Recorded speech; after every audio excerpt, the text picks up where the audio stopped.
Hello students, once again welcome to Bholanath Academy. In this video students we are going to see the properties of alloys.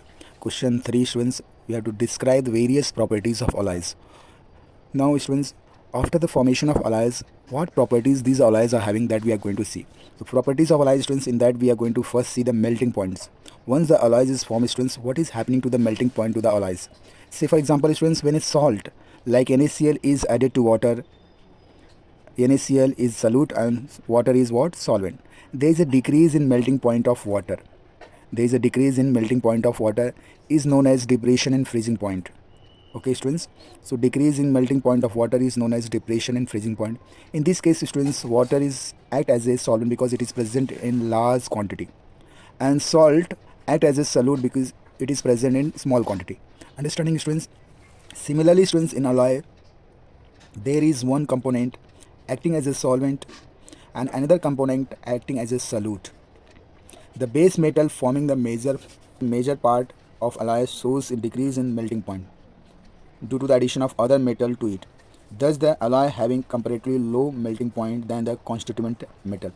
So that is why students, alloys are having what? Low melting point, their constituent particles. That means the which two metals we are mixing will have what? An alloy will have low melting point of the constituent element. Understanding students? Now this is about the melting point. Now students, we will see the second properties of alloy, that is called as hardness. Now many of the pure metals are soft. On alloying metals with suitable other metals like manganese, the hardness improves and alloy form becomes resistant to water and tear. Okay students, iron in pure state is soft, hence not useful for machinery part, but when alloyed with carbon and other metal, the hardness increases. So this is the properties alloys are having, hardness property, how it is increasing by adding the alloying element like carbon and other metals. Now third property that we are going to see, that is electrical properties. Very important properties students. Metals are good conductor of electricity. That you are knowing students, metals are good conductor of electricity. The electrical resistance decreases with falling temperature, becomes zero at absolute zero. So electrical resistance decreases with falling temperature. As the temperature fall, electrical resistance will decrease and become zero at absolute zero. The good conductor electrical conductivity is due to the free motion of electron. If there is more electron, the electrical conductivity will increases. So we can say the good electric conductivity is due to the free motion of electron. Anything which destroys the perfect lattice structure, the formation of solid solutions result in decrease the resistivity, that is conductivity increases. Understanding students?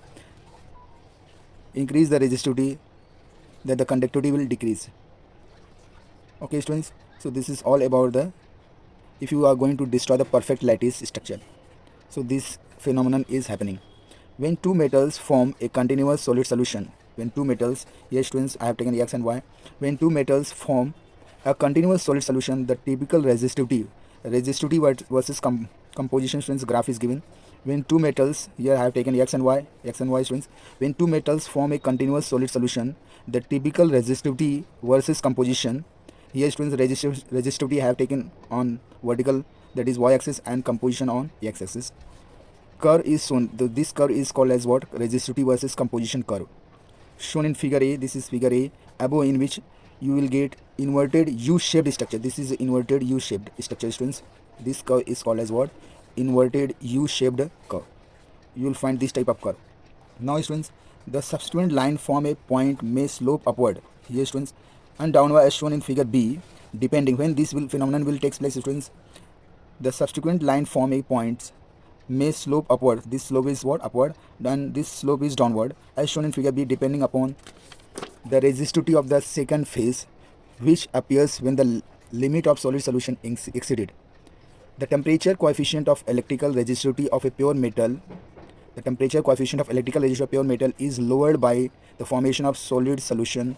Hence the solid solution alloying such as manganese and copper based alloy of manganese and nickel, here copper will present in 82%, manganese 15%, with iron and nickel, are used for instrument whose electrical resistance are required to vary as little as possible with the changing temperature. When there is a formation of superlattice,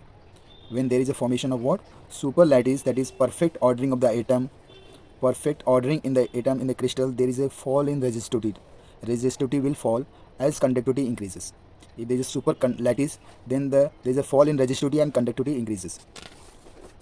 For intermediate phases with almost fixed composition, their character resistivity are higher than that of at least one constituent metals. One constituent metal, in some case much higher than those of both the constituents. Okay, students. So these are the factors we have seen, students, three factors where the properties are depends. So these are for examination, students, 2 marks they may ask in board examination. This way you have to represent the answer, students. This is very important for the examination point of view. If you like my video, please share it, subscribe it. Thank you very much. Have a nice day. God bless you.